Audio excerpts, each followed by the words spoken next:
Hello everyone, it's Aaron Christensen with Horror 101 with Dr. AC, and welcome back to The Stack.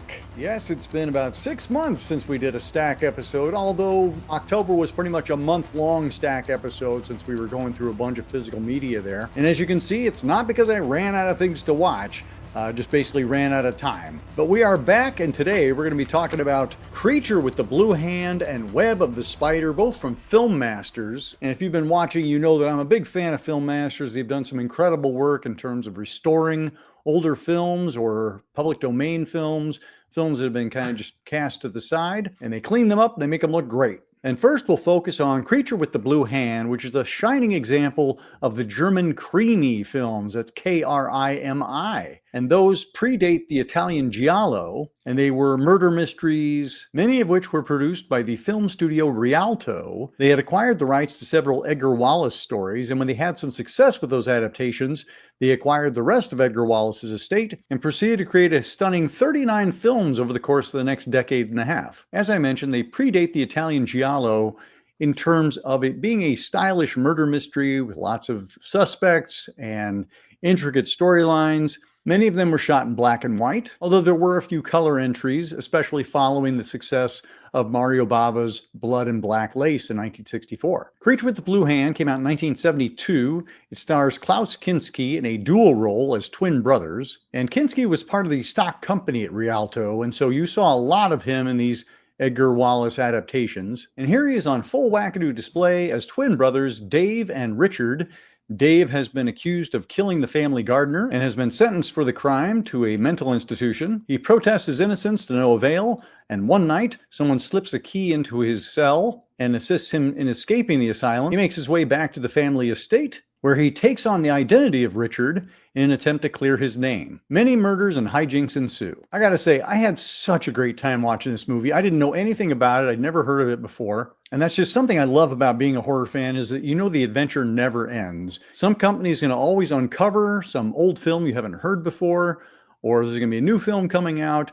The adventure never ends. You're always going to be searching and exploring and sharing the scare. And in this case, I was not prepared for how entertaining this film was going to be. As problematic as Kinski is as an individual, as a human being out in the world, he's always entertaining as an actor, and he has that amazing screen presence, and he puts it to great use here. But he is not alone. He is surrounded by a murderer's row of potential suspects and cops trying to figure things out, and asylum inmates, and rats and snakes and mad doctors, and a crazy jazz score that bursts out at the most inappropriate times. It is just a flippin' riot. I was laughing out loud and clapping my hands.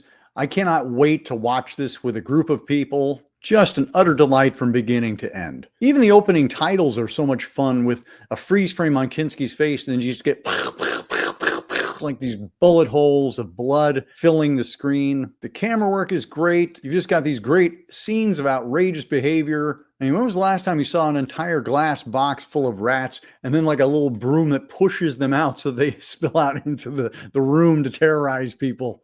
I mean, that took some thought. The second film, Web of the Spider, is Antonio Margheriti's remake of his own film, Castle of Blood, which was made in 1964, and which we profiled earlier this year on the Friday Night Frights. This is a color remake, and stars Tony Franciosa and KLAUS Kinski playing none other than Edgar Allan Poe, who challenges our protagonist, Alan Foster, played by Tony Franciosa, to spend the night in a haunted castle, and Foster, the journalist, takes him up on the bet and spends the evening in the haunted castle and encounters all sorts of beautiful ghosts and murder and mystery, and you never quite know where it's going to go. Even though I have a preference for Castle of Blood, Web of the Spider does a nice job of telling the story, and it's fun to see the same story told again by the same director, just in color. Film Masters has once again outdone themselves in terms of presentation. We have a 4K scan of the original 35mm negatives, so the films look fantastic. You've got audio commentaries on both films by Stephen Jones and Kim Newman, who are two of my faves. And one note about those commentaries, this is the first time I've seen this, but when you play with your subtitles,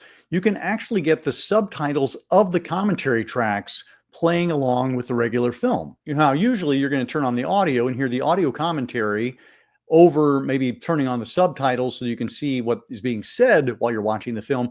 This way you can do the opposite. You can actually hear the audio of the film and then the subtitles of the commentary track are coming up. Or if you're like me, where you're a little hard of hearing, you can turn on the commentary track subtitles and you can see what's being said at the same time that the commentary track is going on. It's a neat little feature, and it's one that I hope other companies pick up on. It's the first time I've ever seen it, so hats off to Film Masters for putting that out. Creature with the Blue Hand was also released by Sam Sherman by his Independent International imprint, and it was released with some extra scenes of gore at the beginning, and it was called The Bloody Dead. And that version of the film is included as well with a commentary track by Sam Sherman. Daniel Griffith's Ballyhoo Productions provides a couple of great little featurettes, one about Edgar Wallace and one about KLAUS Kinskii at Rialto. And in case you were wondering what the blue hand in question is, it's a big steel gauntlet that has big knives on it for fingers, kind of like a Freddy Krueger glove for the medieval times. You've also got this nice little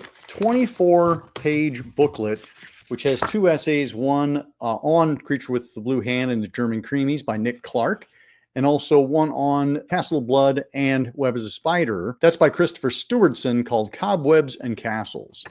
So two awesome little essays there.